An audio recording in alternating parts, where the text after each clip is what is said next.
Bismillahirrahmanirrahim. Assalamualaikum warahmatullahi wabarakatuh. Waalaikumsalam. Alhamdulillah wassalatu wassalamu ala Rasulillah wala haula wala quwwata illa billah. Allahumma la sahla illa ma ja'altahu sahla wa anta ya hayyu ya qayyum taj'alul hazna idza syi'ta sahla ya arhamar rahimin. Allahumma rzuqnal ikhlas fin niyyati wal qawli wal amal.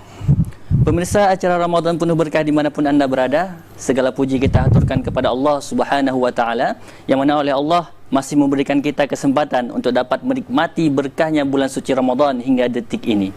Kemudian salawat dan salam kita aturkan kepada Nabi Muhammad sallallahu alaihi wasallam, yang mana beliau telah mengajarkan kepada kita bahawa dengan membaca Al-Quran kita akan mendapatkan pahala berlipat kali ganda, seperti yang beliau sabdakan dalam hadisnya, man qara'a harfan min kitabillah, barang siapa yang membaca satu huruf dari Al-Quran, falahu ajrun, maka baginya satu pahala, fal ajru bi'ashri amsalihha, maka satu pahala kebaikan itu akan dilipat gandakan menjadi 10 kebaikan, dan 10 kebaikan itu kita mendapat dari membaca Al-Quran.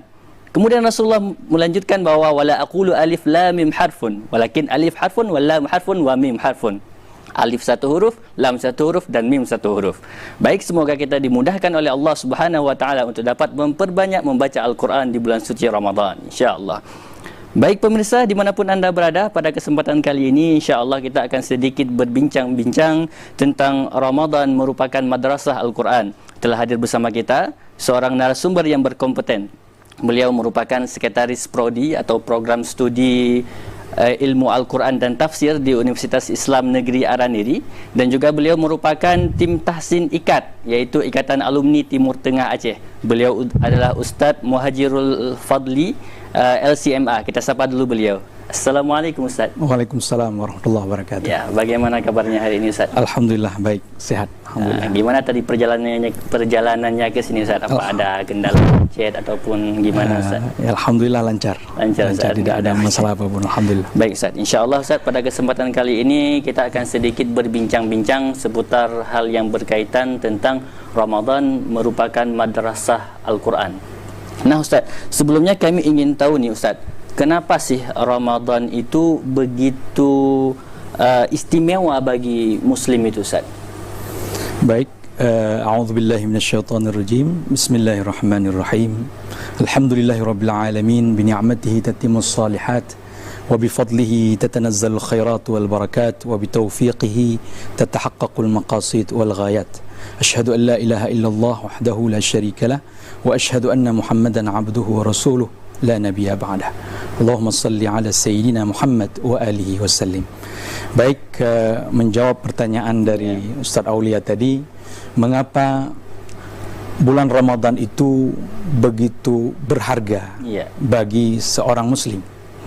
Karena bulan suci Ramadan ini adalah bulan di mana Allah memberikan kesempatan yang luar biasa kepada seluruh kaum muslimin untuk memperbaiki dirinya. Karena banyak sekali keberkahan, banyak sekali pahala yang dilipat gandakan oleh Allah Subhanahu wa Ta'ala ketika datangnya bulan suci Ramadan. Para ulama mengibaratkan apabila di suatu tempat, misalnya di kota Banda Aceh itu diumumkan akan ada diskon besar-besaran di Mall Banda Aceh misalnya, sampai diskon 99%. Jadi apapun barang yang kita beli di situ harganya sangat murah. Mungkin kalau kita berikan contoh, harga TV misalnya 10 juta, harganya bisa 100.000. Tentunya orang-orang akan berlomba-lomba bagaimana dia yang pertama yang membeli TV tersebut. Tentunya pada malam harinya orang sudah mulai antri mall tersebut agar dia tidak ketinggalan. Dan dia juga tidak mau melupakan kesempatan ini, dengan dia pasti mengajak juga keluarga-keluarganya untuk juga ikut bersama mendapatkan diskon tersebut. Ibarat inilah seperti Ramadan yang kita rasakan saat ini.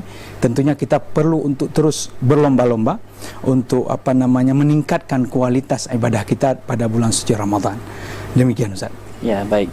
Kemudian Ustaz, karena judul yang kita bicarakan hari ini tentang Ramadan merupakan Madrasah Al-Quran. Lalu apa kaitannya Ramadan dengan Al-Quran itu sendiri, Ustaz? Ya. Baik, di dalam Al-Quran Allah berfirman, A'udzubillahi minasyaitonirrajim, Bismillahirrahmanirrahim, Syahru Ramadan alladzi unzila fihi Al-Quran hudan linnas wa bayyinatin minal huda wal furqan.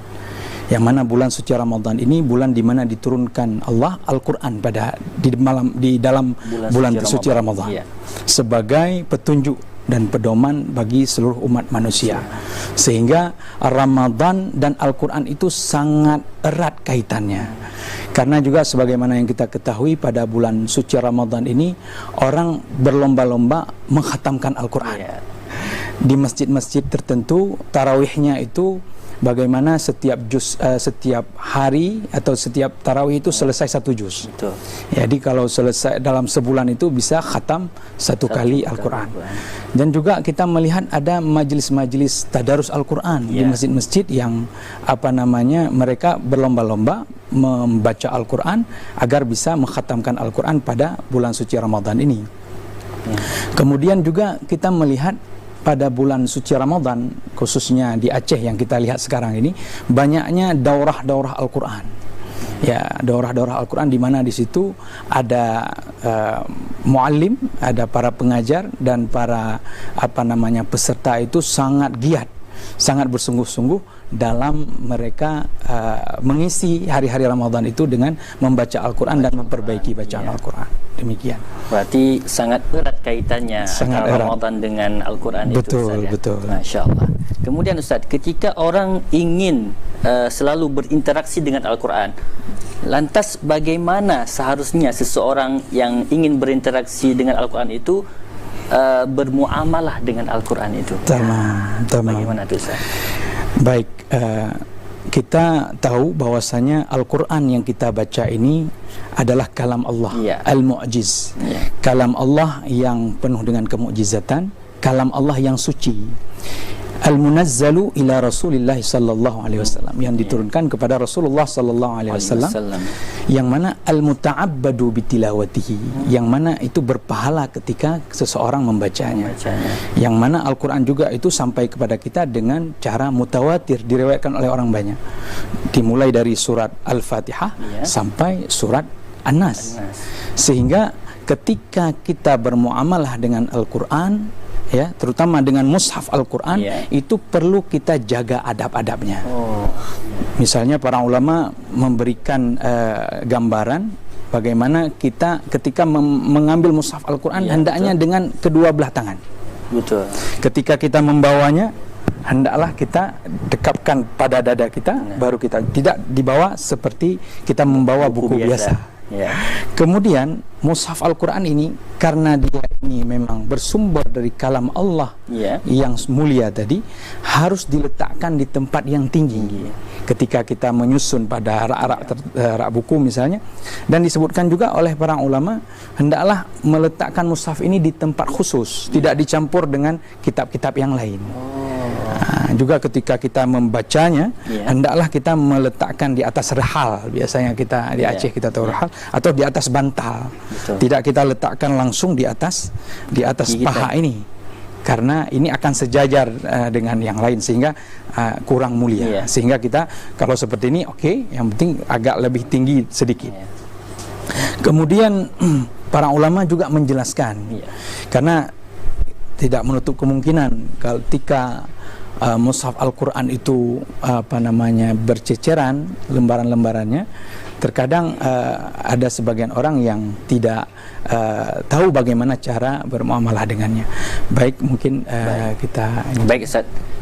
Baik pemirsa, dimanapun Anda berada, jangan kemana-mana dulu, tetap bersama kami. Kami akan kembali setelah jeda berikut ini. Baik pemirsa, terima kasih Anda masih bersama kami dalam program Ramadan Penuh Berkah TVRI Aceh. Baik Ustaz, kita lanjutkan pembahasan yang tadi tentang bagaimana adab kita dengan mushaf Al-Quran, Ustaz. Baik, tadi kita menjelaskan bagaimana apabila kita menemukan ada lembaran-lembaran mushaf Al-Quran yang tercecer. Ya. Sering gitu. Sering kita dapatkan, kadang sudah berterbangan di musala atau di masjid. Bagaimana sikap kita? Hendaklah seorang muslim ketika melihat ada lembaran mushaf Al-Quran yang tercecer, hendaklah kita segera mengambilnya, segera kita simpan. Tapi kalau misalnya kita tidak tahu lagi kemana posisi lembaran tersebut kita masukkan, dan kita juga tidak, dan lembarannya juga sudah tidak lagi sempurna, maka mestilah juga kita tetap memuliakan lembaran tersebut dengan cara kita membakarnya agar dengan niatan untuk memuliakan lembaran tersebut. Ditakutkan nanti bisa terbang ke tempat najis, bisa terbang ke jalan raya sehingga dilindas dengan mobil misalnya, sehingga kita ambil mushaf tersebut, kemudian kita kumpulkan pada tempat yang baik, tidak dibakar dengan sampah yang lain, tapi diletakkan di tempat yang mulia, kemudian dibakar dengan niat untuk memuliakan mushaf tersebut.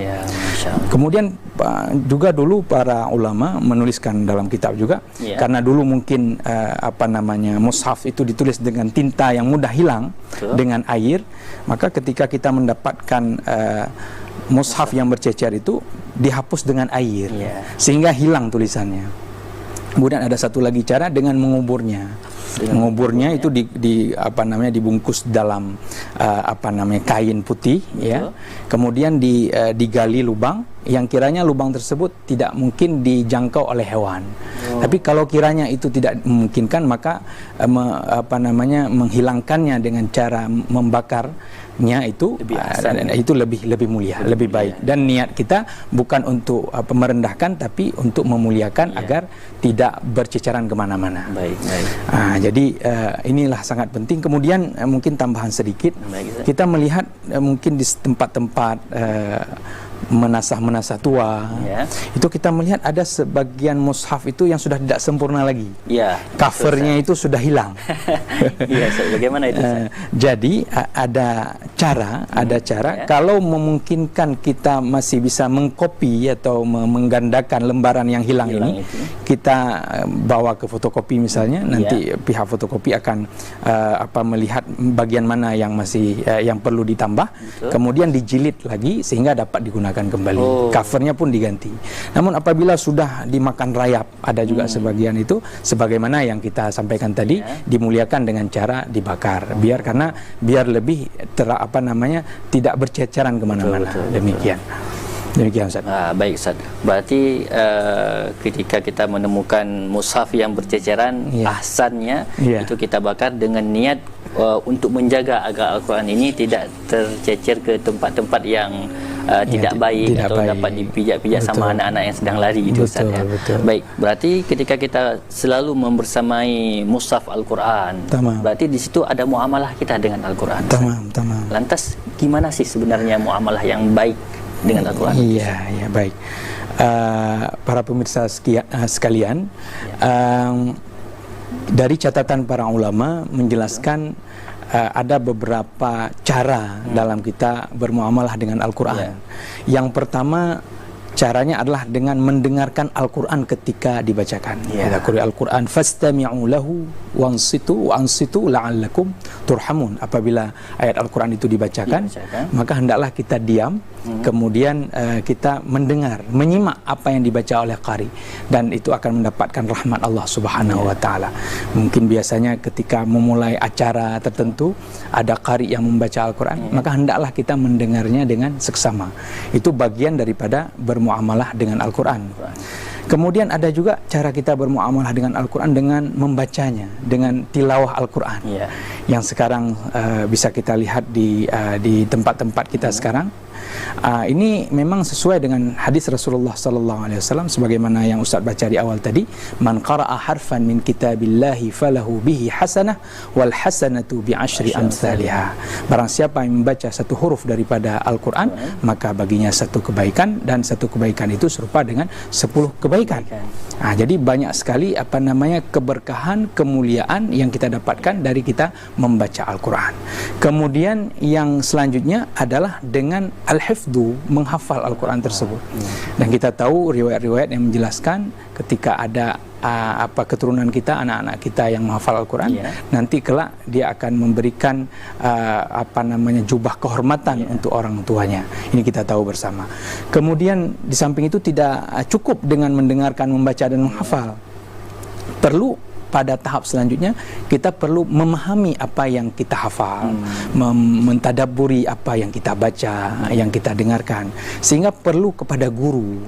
Kita perlu berguru, kita perlu belajar apa yang dimaksud kandungan ayat suci Al-Quran yang kita baca selama ini, sehingga bertambah-tambah keimanan kita, sehingga kita ini menjadi orang-orang yang benar-benar dapat pada akhirnya mengamalkan Al-Quran. Bagaimana cara kita mengamalkan Al-Quran? Apabila kita tidak memahami isi kandungan Al-Quran, maka bermuamalah dengan Al-Quran bisa kita simpulkan. Yang pertama dengan mendengarkannya, kemudian dengan membacanya, yang ketiga dengan menghafalnya, yang keempat dengan memahami isi kandungannya, kemudian yang terakhir adalah dengan mengamalkan apa yang kita dengar, apa yang kita baca, apa yang kita hafal, apa yang kita pahami. Demikian. Sekarang Ustaz, di bulan suci Ramadan banyak teman-teman itu yang niat i'tikaf di masjid untuk memperbanyak membaca Al-Quran. Lantas ada yang dari mereka menanyakan, Ustaz, bagusnya saya baca Al-Quran itu apa pelan-pelan saja untuk diri saya sendiri, apakah dibacanya agak besar dikit? Nah, itu gimana asalnya Ustaz? Karena ada yang memang bacanya enggak bersuara, kayak baca dalam hati, cuman ya mulutnya aja yang bergerak. Sedangkan ada juga yang mengatakan lebih baik kita membacanya dengan agak bersuara agar telinga kita mendapatkan pahala juga katanya. Bagaimana sebenarnya Ustaz? Iya. Di sini kami membawa kitab At-Tibyan fi Adabi Hamalatil Quran karya Al-Imam An-Nawawi yang wafat tahun 676 Hijriah. Beliau di sini menyatakan terkait bagaimana seharusnya kita dalam membaca Al-Quran, apakah mengangkat suara atau tidak. Baik, pemirsa jangan kemana-mana dulu, tetap bersama kami. Kita akan kembali setelah jeda berikut ini. Baik, terima kasih pemirsa, Anda masih bersama kami. Selanjutnya Ustadz, kita ingin melanjutkan pembicaraan yang tadi. Jadi dari beberapa pertanyaan teman-teman nih Ustadz, tentang baiknya membaca Al-Quran itu dengan cara sir, ataupun baiknya membaca Al-Quran itu dengan agak diangkat suaranya Ustaz. Iya, baik. Di sini sebagaimana kita sebutkan tadi, Al-Imam An-Nawawi di halaman 62 dalam kitabnya ini ada fasal mengenai fi raf'is sauti bil qiraah, mengenai bagaimana hukum mengangkat suara di saat membaca Al-Quran. Hukumnya itu mustahab.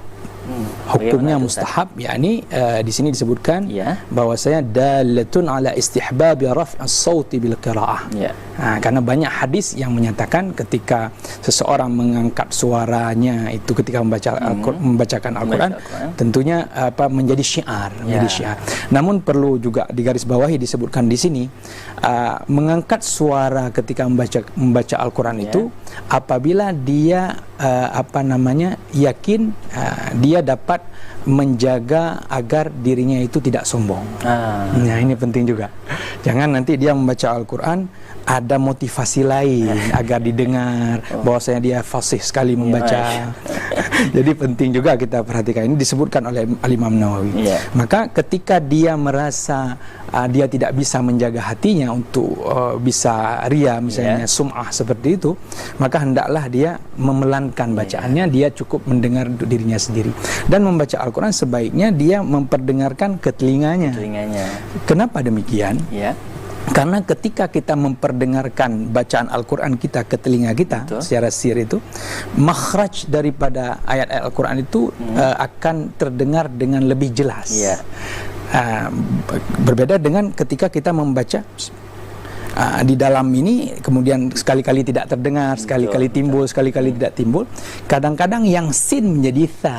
Bismillah, ketika tidak Bismillah bisa jadi tha. Jadi ada huruf-huruf yang hilang ketika kita membaca Al-Quran tersebut. Bahkan kalau di dalam salat kita membaca surah Al-Fatihah, di antara syarat sah baca Al-Fatihah itu harus diperdengarkan. diperdengarkan dengan telinga sendiri. Tapi kalau kita sholat jamaah, hendaklah jangan sampai mengganggu jamaah yang ada di samping. Nah, tapi kalau kita membaca di luar salat misalnya, memang tergantung bagaimana tadi kondisinya. Apabila dia membaca itu dapat membuat dia itu sesuatu yang sombong, akan ada motivasi-motivasi lain, maka hendaklah dia membaca dengan pelan saja. Demikian. Berarti jangan sampai ada modus. Ada modus. Baik Ustaz, saya tertarik nih Ustaz. Ustaz kan ada buka-buka di kitab ini Ustaz. Nah, kitab ini membahas tentang apa nih Ustaz? Iya.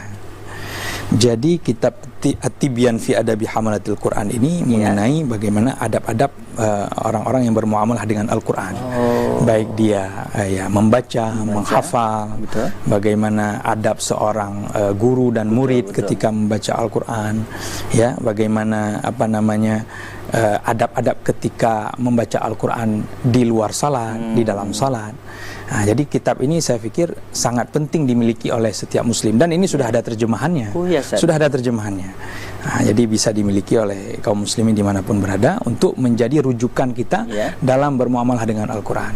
Karena memang sebagaimana kita sebutkan di awal tadi, kalam Allah yang mulia itu perlu ada SOP-nya, ada standarnya bagaimana cara kita bermuamalah dengan kalam Allah yang mulia. Ya, tidak boleh asal-asalan. Tidak boleh asal-asalan, tidak boleh asal-asalan. Iya. Baik Ustaz. Kemudian Ustaz, apa sajakah hal yang harus dilakukan selama bulan Ramadan untuk dapat meningkatkan hubungan kita dengan Al-Quran, Ustaz? Iya, baik. Dalam bulan Ramadan ini tentulah kita, sebagaimana kita ketahui, bulan Ramadan tadi yang diskon besar-besaran, tentulah kita perlu memperbanyak membaca Al-Quran.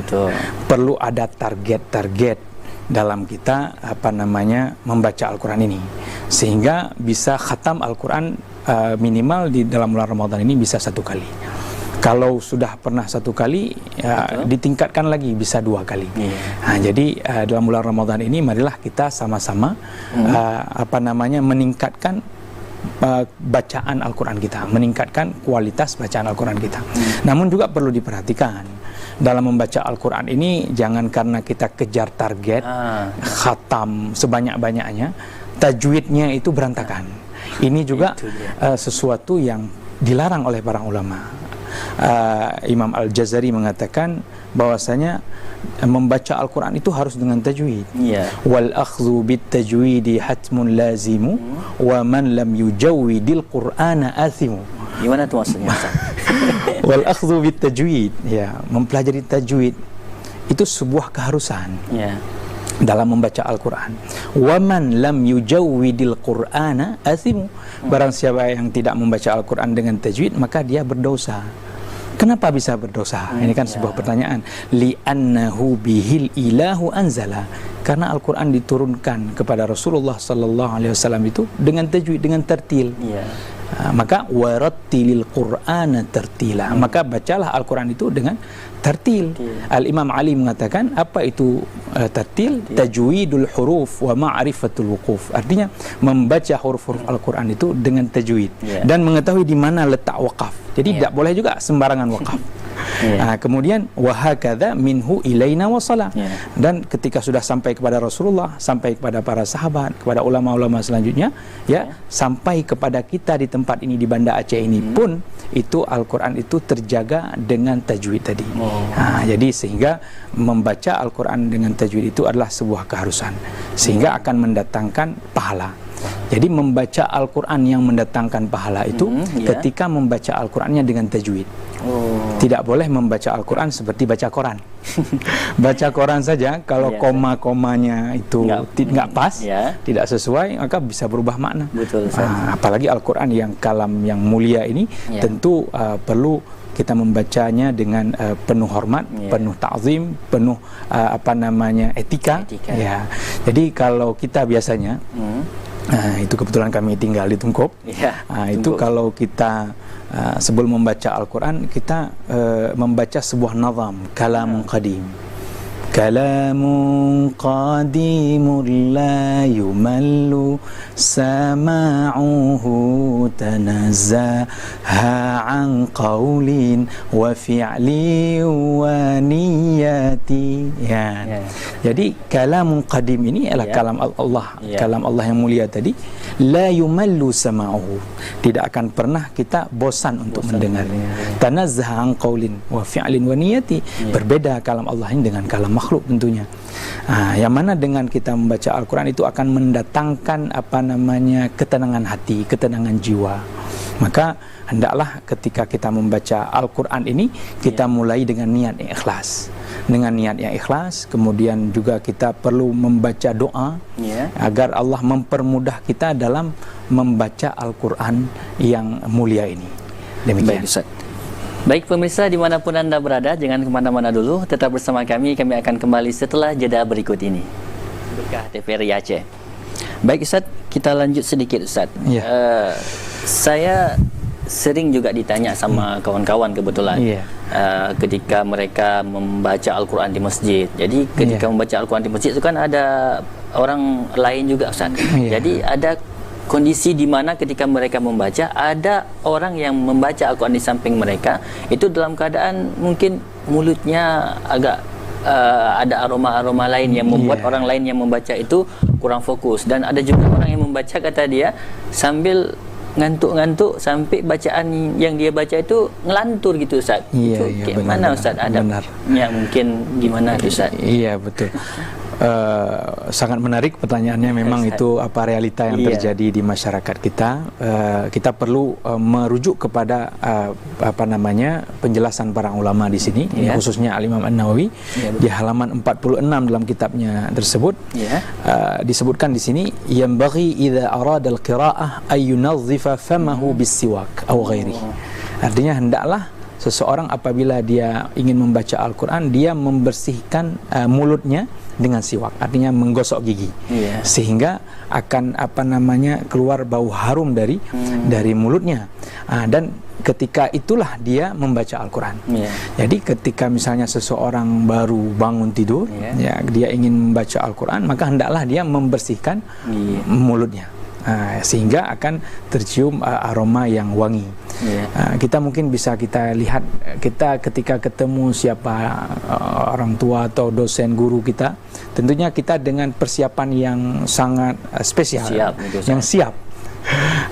Begitu juga seharusnya harus lebih lagi ketika kita bermuamalah dengan Al-Quran, karena Al-Quran tadi kalam Allah yang mulia. Kita membaca ayat-ayat yang mulia, maka hendaklah mulut kita ini sudah bersih. Sudah bersih. Kalau di bulan puasa bagaimana Ustaz? Misalnya dia mau baca Al-Qurannya itu pada zuhur atau pada asar. Betul. Apa itu Ustaz? Selama dia itu tidak berkumur-kumur, berkumur-kumur di dalam bulan puasa itu boleh, selagi selama dia tidak tertelan kumur-kumur itu. Dan disebutkan juga oleh para ulama, disebutkan berkumur-kumur itu bagian daripada wudu, dan itu adalah sunnah wudu, artinya berkumur-kumur masih dikategorikan itu hukumnya sunnah.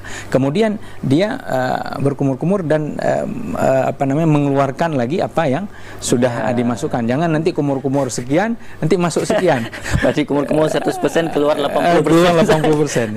Berarti ada niatan lain dengan dia berkumur-kumur. Intinya ketika kita membaca Al-Quran ini hendaklah dalam keadaan bersih mulut kita. Kalau kita gosok gigi dalam keadaan dengan niat kita untuk membaca Al-Quran, silahkan saja. Jangan sampai juga ada batasan waktunya. Nanti ada waktu yang makruh dan sebagainya. Intinya jangan sampai juga kita mencari kesempatan dalam kesempitan tadi. Insya Allah. Baik Ustaz. Nah, ketika orang-orang berlomba-lomba untuk mengkhatamkan Al-Quran di bulan suci Ramadan Ustaz. Nah, ada sebagian orang yang merasa kesulitan. Betul. Nah, kira-kira apa nih Ustaz solusi atau tips dari Ustaz agar orang-orang ini dapat mudah bisa mengkhatamkan Al-Quran di bulan Ramadan. Tamam, ya betul. Karena memang sekarang kita melihat orang berlomba-lomba dalam mengkhatamkan Al-Quran. Yang pertama tadi perlu kita garis bawahi, ketika kita ingin mengkhatamkan Al-Quran harus membacanya dengan tajwid. Itu penting, itu yang pertama dulu. Jangan karena ingin khatam berkali-kali tajwid berantakan. Nah, itu dulu. Kemudian terkait pertanyaan tadi, bagaimana agar kita bisa mengkhatamkan Al-Quran? Tentunya kita perlu target. Yang pertama kita perlu azam dulu. Perlu kemauan yang kuat untuk bisa khatam. Kita target tahun ini dalam bulan Ramadan ini 1 kali. Maka kita atur setiap harinya itu berapa halaman yang mesti kita baca. Oh, berarti kita pecahkan. Kita bagi-bagi. Misalnya sebelum salat zuhur berapa halaman, setelah salat zuhur berapa halaman, sebelum salat asar, setelah salat asar. Pokoknya di setiap 5 waktu salat itu kita bisa membaginya sebelum dan sesudahnya kita bisa membaca. Baik Ustaz, terima kasih banyak nih Ustaz untuk masukan-masukannya dan ya diskusinya kali ini. Semoga kita semua dapat mengkhatamkan Al-Quran tentunya dengan bacaan yang baik, insya-Allah. Insya-Allah. Baik pemirsa, terima kasih Anda masih membersamai kami sampai sekarang. Kami mohon undur diri. Sekian, Assalamualaikum warahmatullahi wabarakatuh. Waalaikumsalam warahmatullahi wabarakatuh. La